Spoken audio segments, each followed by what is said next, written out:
Salut à tous, désolé, je disais salut à tous, le fameux tutoriel que je vous avais promis, remplissage d'un carto d'essai percé avec son temps. La manière simple et rapide, ça va pas être compliqué, ça va pas être... c'est un peu plus long que le carto classique. J'ai oublié mes ciseaux.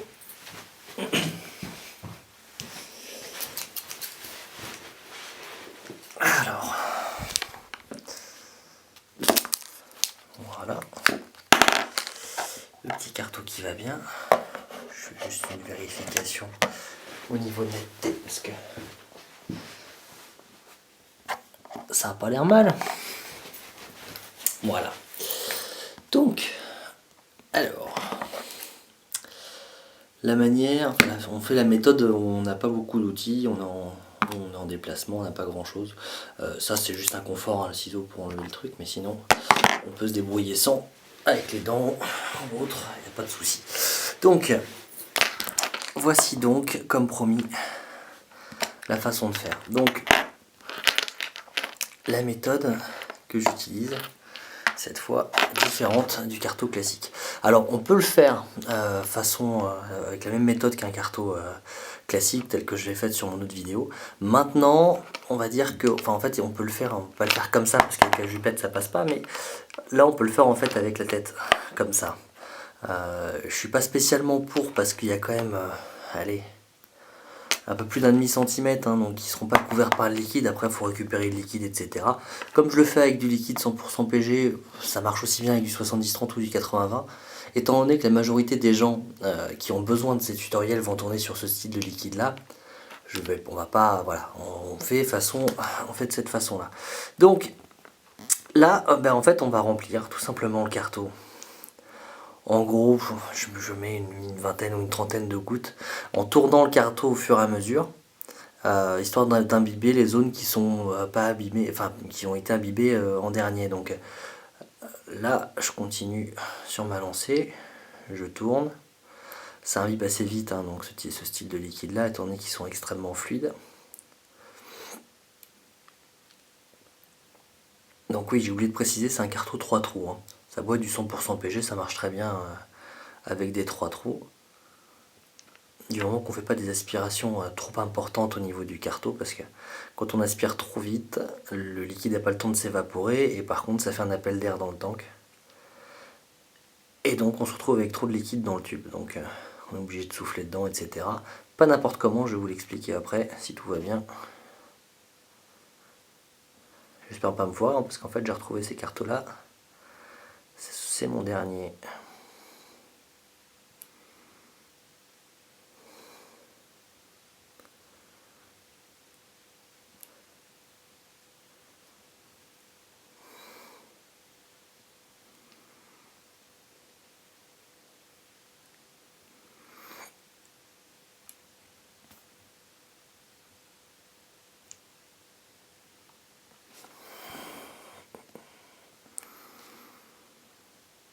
J'ai mis à côté.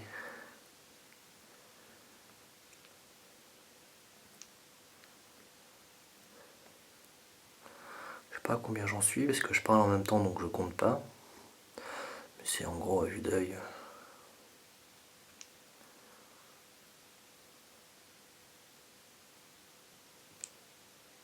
Tant que ça absorbe, c'est que c'est bon. C'est que vous pouvez y aller. Plus vous perdrez de temps avec ça, moins ce sera chiant par la suite, moins vous aurez besoin d'attendre une fois le tank rempli. Hein, donc juste un peu de patience. Bon là ça devrait être bon. Donc voilà, on s'assure bien que le côté jupette sera vers le bas. Voilà. Donc là,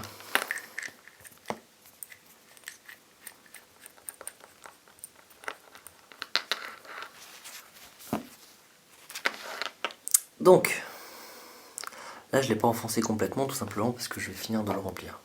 Enfin, finir, je ne vais pas le mettre jusqu'en haut parce que on va pas s'embêter, c'est juste pour la démo. Voilà comment je le remplis, hein, pas besoin des acrobaties avec le tank pour le remplir, des vis, enfin, enlever le truc en haut, etc. Voilà. Donc là, il va y avoir un petit phénomène qui devrait se passer. Voilà, ça commence. Donc en fait, il y a les trous, on les voit, et en fait, il y a des bulles d'air qui remontent. Alors, moi, je sais vraiment pas si vous y verrez grand-chose à ce niveau-là, mais on voit des petites bulles d'air qui remontent. Ça, c'est simple, ça veut dire qu'il y a du liquide qui remonte. Enfin, qui remonte dans le carton. Le liquide remonte, ça fait une bulle d'air qui passe. Donc c'est pour ça que ces bourres-là sont un peu plus aérées, parce que c'est par rapport à un carton classique, c'est que effectivement, pour laisser passer le liquide, il faut laisser rentrer de l'air dans le tank. C'est logique, parce que on n'a pas un compresseur derrière qui va tirer, qui va pousser de l'air dedans. Donc c'est pour ça que une fois qu'on a fait ça, il faut attendre, il faut être patient. Donc bon, il y a quand même des petites astuces, hein, parce que on peut gagner du temps. Donc moi, pour gagner du temps, ce que je fais, c'est que je remets mon drip tip normal. En fait, j'appuie pas sur le switch, mais je fais des aspirations, ça crée des bulles d'air beaucoup plus rapidement parce que ça fait une dépression dedans et ça attire le liquide. Voilà, donc on va sentir un très très léger glougloutage, mais il n'est pas gênant, en tout cas pour vapoter. Il n'y a pas assez de liquide dans le carton pour boucher l'arrivée d'air. Voilà. Donc on peut faire comme ça ou on peut souffler, hein. L'effet est le même, hein, parce que l'air, quand on aspire, il passe par l'eau, mais sinon il passe par le bas. Et donc ça fait cette fameuse dépression d'air qui attire le liquide dans le carton. Donc moi, ce que je conseille, c'est d'attendre, pour un DCT, d'attendre 5-10 minutes, surtout au début quand on n'a pas l'habitude. Mais en voulant faire trop vite, il m'est déjà arrivé quand même régulièrement de me choper un sale goût. Et pour ça qu'au début, je conseille de tirer des toutes petites lattes si jamais on est assez pressé, histoire d'être sûr de ne pas avoir un goût de cramé qui arrive rapidement. Donc là, voilà, je vais faire juste un essai. Je vais d'abord tester la résistance du carton. Là, 1,5 ohm, c'est ça, 1,5 ohm, comme d'hab. Donc pour ça ils sont vraiment bien ces cartons, c'est que c'est systématiquement la bonne valeur, quoi. C'est vraiment très très rare que j'ai un 0.1 au-dessus ou en dessous, c'est vraiment extrêmement rare. Ça arrive sur un carton sur 6 en moyenne, je vais avoir un écart de résistance, mais c'est rien comparé. Ce que je disais sur notre vidéo au Bosch, où j'ai déjà vu un carton de 2,8 ohms alors qu'il était donné pour 1,8, quoi. Donc ça, pour moi, ça me gêne quand même de ne pas pouvoir compter là-dessus. On n'a pas toujours un mode à voltage variable, on n'a pas tous un ProVary sous la main pour augmenter le voltage en fonction de la résistance du carton, quoi. Donc personnellement, je trouve ça moyen. C'est vrai que si je me pars avec un carton Bosch, avec un carton de secours pendant 2 jours alors que j'ai qu'une Ego sur moi, le lendemain, avec une Ego, avoir une résistance de 2,8, c'est vrai que certains iront courir acheter un paquet de clopes, quoi. Voilà. Donc là, on va juste faire l'essai. Hop. Et là, je vais pouvoir faire la mise au point.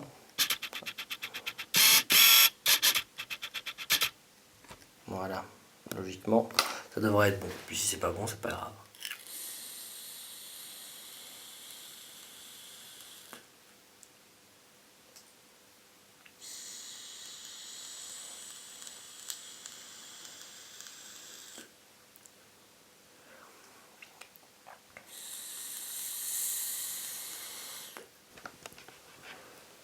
Voilà. Donc, mon carton marche comme il faut. Alors, donc, la méthode pour quand on a trop de liquide dedans, donc si on a un excédent de liquide dans le carton, le principe est le même que dans le cadre d'un carto classique. Seulement, pour souffler dedans, si on souffle dedans tel quel, on va créer une dépression et on va attirer encore plus de liquide dedans. Donc c'est très con, c'est que ça va attirer encore plus de liquide dans le tank parce que ça va faire une dépression d'air et donc l'air va rentrer dans le tank et le liquide va s'évacuer.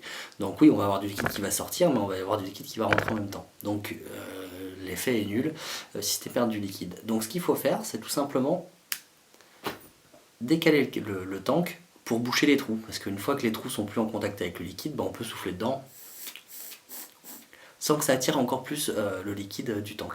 Donc c'est tout bête, la technique elle est simple, une fois qu'on a fini, on referme et on est reprêt, on est reparti, hein, comme en 14. Et voilà, donc.